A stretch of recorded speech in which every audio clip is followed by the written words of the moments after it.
Bien, se me ha pedido que comente un poco mi tiempo como superior general, las características que marcaron aquel tiempo y un poco lo que yo puedo desde ese tiempo ofrecer, ¿no?, a la congregación como sugerencias o como invitaciones. Bien, mi tiempo como superior general fue un tiempo, por decirlo así, de afianzar el entusiasmo que se había producido especialmente a partir de 1982 bajo el liderazgo de mi predecesor, Pat Bradley. Era un tiempo en el que estábamos, diríamos, abriendo horizontes. Fue el tiempo marcado por aquel lema del capítulo general de 1994, Comunidades misioneras por un mundo sin fronteras. Había ahí un entusiasmo misionero que nos llevó especialmente a la implantación en África y en Asia. Fue un tiempo en el que buscamos especialmente reforzar la colaboración entre las provincias, precisamente para servir a esos proyectos que llamábamos prioritarios dentro de la congregación. Fue un tiempo, por tanto, de intensificar la internacionalidad que caracteriza a nuestra congregación prácticamente desde sus orígenes. Fue un tiempo en el que la colaboración hermanos y hermanas también se quería solidificar, se quería intensificar, de aquellos proyectos de Filipinas, de África, que marcaron mucho aquella época y que, diríamos, reforzaron nuestro sentido congregacional, yo creo. No tanto por mi propio servicio, porque ya veníamos entusiasmados por el servicio que hizo Pat, con sus cartas, con su animación, con su liderazgo, bien diríamos, entusiasta, diríamos, esa comunicación alegre y viva que tenía Pat. De alguna manera nos permitió a nuestra época en mi servicio continuar con ello y aprovechar esa nueva fuerza que surgía dentro de la congregación para darle vigor a esos proyectos misioneros que queríamos llevar, no solamente en los proyectos prioritarios, sino también en toda la congregación. Es verdad que también fue una época de disminución, en la que evidentemente se notaba que las provincias madres iban envejeciendo y que, bueno, pues el número de hermanos iba descendiendo precisamente porque estaba muy apoyado los números estaban apoyados en esas provincias madres de Europa y de Estados Unidos. Pero sin embargo, ya digo, recuerdo perfectamente la celebración de los 200 años de nuestra congregación, que de nuevo también fue un momento especial de valoración de lo que nos caracteriza, de aprecio y de estima de nuestro carisma congregacional al servicio de la Iglesia y del mundo. Fueron momentos muy bonitos. Fueron momentos en los que también pudimos celebrar por primera vez el que la Iglesia reconociera a algunos de nuestros hermanos como beatos, porque a mí me tocó la beatificación del padre Damián y también la del padre Eustaquio. Bueno, repito, fueron momentos en que el entusiasmo que venía a partir sobre todo de 1982 y que se había, diríamos, reforzado precisamente con el capítulo general de 1988, el que dio como fruto las constituciones, las nuevas constituciones, las constituciones actualmente vigentes, bueno, pues continuara en una época en la que especialmente los proyectos misioneros prioritarios pues caracterizaron, digamos, ese entusiasmo congregacional. Es verdad que,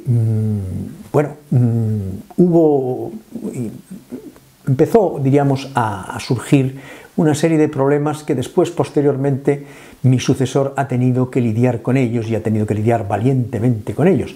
Precisamente, por un lado, por el número de religiosos que iban ya desapareciendo y que, por tanto, había que hacer una reestructuración que ya en mi época intentamos iniciar, pero que fue mi sucesor, Javier, el que valientemente, digamos, enfrentó de una forma más eficaz y más fuerte, ¿verdad? También se estaba notando, ya se empezaba a notar los problemas de aquella crisis que vivió la Iglesia y la congregación, por tanto, en los años 70 en que había dejado una serie de huellas, especialmente en problemas de abusos, etcétera, y que de nuevo pues fueron problemas que quedaron pendientes y que mi sucesor también valientemente tuvo que enfrentar.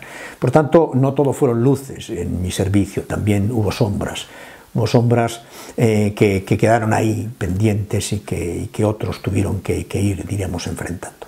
Pero yo recuerdo mi servicio como superior general como una etapa muy bonita en mi vida.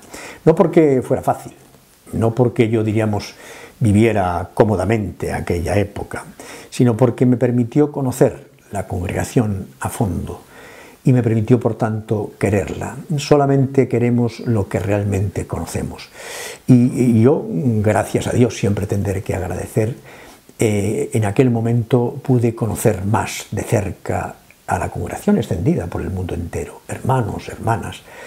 Especialmente recuerdo, como diríamos, un servicio que mutuamente yo creo que nos enriqueció mucho a Jeanne Cadieu, que era mi homóloga, la superiora general. Por primera vez en la historia de la congregación, no era el superior general de los hermanos el superior general de toda la congregación, sino que conjuntamente los dos gobiernos generales, y especialmente, por supuesto, el superior general y la superiora general, eran los que aseguraban la unidad de la congregación. Esto nos llevó a comprometernos, incluso a trabajar y a colaborar de forma estrecha los dos gobiernos generales y, repito, especialmente Jeanne y yo. Y desde aquella época pues tengo un buen recuerdo de nuestra hermana Jeanne, que actualmente pues está en Francia, como todos sabemos. Fueron épocas, repito, muy bonitas. No digo fáciles, no digo cómodas, pero muy bonitas. Y por eso yo siempre agradeceré a Dios este servicio que he podido realizar dentro de la congregación. Mi orientación, bueno, ya de alguna manera lo he dado, ¿no? Es decir, se trata de servir desde nuestro carisma a la Iglesia y al mundo, servirlo lo más fielmente posible, siendo fieles a nuestro carisma y siendo fieles a la Iglesia y al mundo.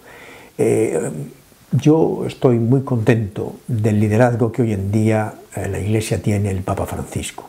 A mí me parece que seguirle en todas esas indicaciones que el Papa nos viene haciendo a partir de su elección y a partir de, digamos, especialmente su primer documento más propio, que fue la Evangelii Gaudium, me parece que es algo que tenemos que aprovechar y que tenemos que, digamos, asimilar y vivir.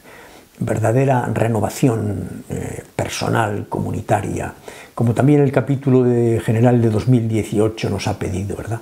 Esa renovación del hombre interior y esa renovación misionera, pastoral de nuestras comunidades, que especialmente tienen que salir, la Iglesia en salida, que no es un invento de Francisco, es el invento de Jesús, es decir, fue siempre un hombre en salida, fue siempre un hombre en comunicación permanente con la gente para comunicarles que Dios nos ama, que ese misterio que tantas veces ha quedado oculto en conceptos a veces un poco difíciles y complicados, o a veces un poco también dramáticos y trágicos, es ese concepto que no podemos tener nunca, porque es el misterio de Dios, es amor. Yo siempre recomiendo leer la primera carta de San Juan. Creo que es un documento que nos ayuda a vivir no solamente nuestra espiritualidad, sino a vivir un mensaje de esperanza para el mundo. Porque si el mundo está en buenas manos, es decir, está en las manos de Dios, está en las manos del amor, no tenemos que tener miedo, tenemos que tener más bien esperanza, entusiasmo, ilusión, para comunicar con nuestra vida que Dios es amor y que por tanto entonces nuestra vida está en buenas manos.